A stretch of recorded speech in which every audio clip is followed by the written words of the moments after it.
रामैया डोसा की दुकान और रंगैया समोसा की दुकान लगाकर बाजार में एक दूसरे के सामने कई साल से दुकान लगाकर चला रहे हैं। अब इन दोनों की एक दूसरे के साथ बिल्कुल नहीं जमती। रंगैया को हमेशा जलन होती थी कि रामैया उससे ज्यादा कमा रहा है। और इतना ही नहीं, हमेशा कोई ना कोई बात पे रामैया से लड़ते रहता है रंगैया। ऐसे उन दोनों के बीच में बहुत ज्यादा नफरत था। एक दिन शहर में पढ़ रहे रामैया का बेटा रमेश घर आता है। अगले दिन वो अपने पिता के बाजार में लगी दुकान के पास आता है। वहाँ चल रही व्यापार को देख रमेश अपने पिता से ऐसे कहता है, पापा, आप हमारे दुकान में ज्यादा ग्राहक लाकर ज्यादा पैसा कमाने के मार्ग नहीं सोचते हो क्या? अब जितना मेरा सोच है उसी में चल रहा है बेटा। जितना भी मेहनत करूं वही कमाई मिल रही है। पापा, मेहनत से नहीं, चालाकी से कमाए जाते हैं पैसे। शहर में इसी डोसा को दुगने दाम में बेचते हैं, पता है आपको? अब शहर के दाम में यहाँ कैसे बेचेंगे बेटा? अगर दाम बढ़ा भी देना तो कोई भी खाने नहीं आएगा। पापा, मैं ये नहीं कह रहा हूँ कि शहर के दामों में यहाँ बेचे, बल्कि ये कह रहा हूँ कि ऐसा कुछ करे कि शहर का लाभ हमें यहाँ मिले।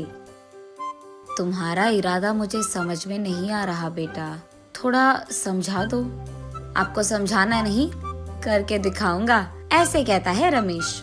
रामैया देखते ही रहता है कि रमेश कह क्या रहा है। और इतने में रमेश उनके दुकान के बाहर एक बोर्ड डालता है।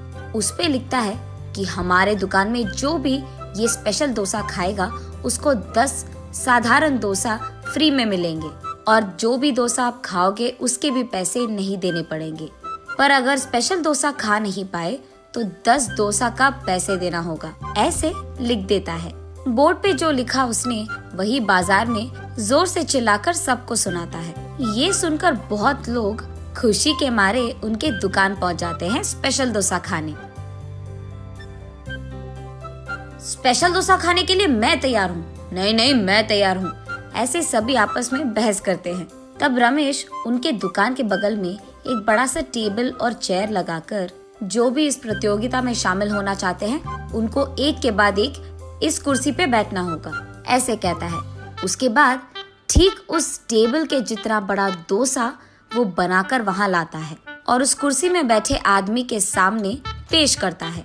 वहाँ मौजूद सारे लोग यही सोचते रहते हैं कि वो आदमी उस डोसा को खा पाएगा कि नहीं।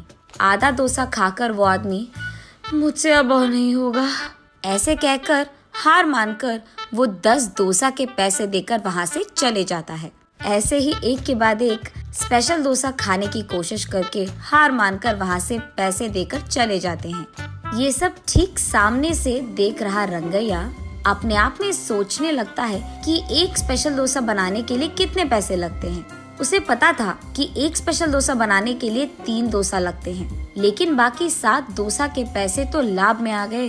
तब उसे समझ आता है और कहता है, बाप रे, ये 3 डोसा बनाकर 7 डोसा का लाभ ले रहा है। बस रंगैया को जलन होती है।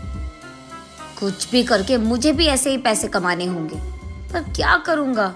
ऐसे सोच सोच कर, हाँ, मैं भी उसकी तरह समोसा का कोई प्रतियोगिता लगा दूंगा, ऐसे सोचकर अगले दिन रंगैया उसके समोसा के दुकान के बाहर ये लिखता है कि जो भी आदमी 20 समोसा खा पाएगा उसको 10 और मुफ्त में मिल जाएंगे। पर अगर 20 समोसा नहीं खा पाए तो 10 समोसा के पैसे देने पड़ जाएंगे। और यही बात चिल्ला चिल्ला कर बाजार में सबको बताता है।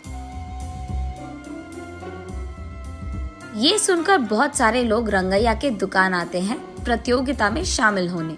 जो लोग आते हैं उनमें से कई सारे आसानी से 20 समोसा खा लेते हैं और रंगैया के अनुसार ही वो 10 और मुफ्त में ले लेते हैं और वहाँ से चले जाते हैं। ये देख रंगैया को चक्कर आ जाता है। शाम से पहले ही आधे से ज्यादा समोसा खत्म हो जाते हैं। उसके बाद कई सारे लोग वहाँ पे आकर, हम भी खाएंगे समोसा, हमें भी दो, कहते हैं। इस कारण रंगैया को बहुत गुस्सा आ जाता है, इसीलिए वो उसके दुकान के सामने से बोर्ड हटा देता है। वो किसी को मुंह दिखाने लायक नहीं रहता है, इसीलिए बंडी को लेकर अपने घर की ओर बढ़ते रहता है। आज तो मैं 1 भी रुपए नहीं कमाया और उल्टा जो भी समोसे थे वो भी बेच दिया मुफ्त में। उसे चक्कर आकर वो नीचे गिर जाता है। आंखें खोलने पर रंगैया एक अस्पताल के बेड पर रहता है। उसके बगल में उसकी बीवी रहती है। मुझे क्या हुआ, मैं कहाँ हूँ? ऐसे पूछता है रंगैया। आपको चक्कर आकर नीचे गिर गए थे, कोई अजनबी आपको यहाँ छोड़ गया, ऐसे कहती है रंगैया की पत्नी। छा, आज सब कुछ नष्ट ही हो गया, सब बुरा हो रहा है। अरे क्या हुआ जी, आप इतने गुस्से में क्यों हो? वैसे आप शाम तक घर की मुंह भी नहीं देखते हैं, लेकिन आज दोपहर से पहले आपके समोसे खत्म हो गए और आप घर भी आ रहे थे। इसलिए वो जो कुछ भी हुआ अपने बीवी को समझाता है। हाय भगवान, मेरा मूर्ख पति, आप बस ये सोच रहे थे कि कितने डोसे बेचने पर उनको कितना लाभ मिल रहा है, लेकिन आपने एक बार भी ये नहीं सोचा कि कितने समोसे बेचने में आपको कितना लाभ आएगा।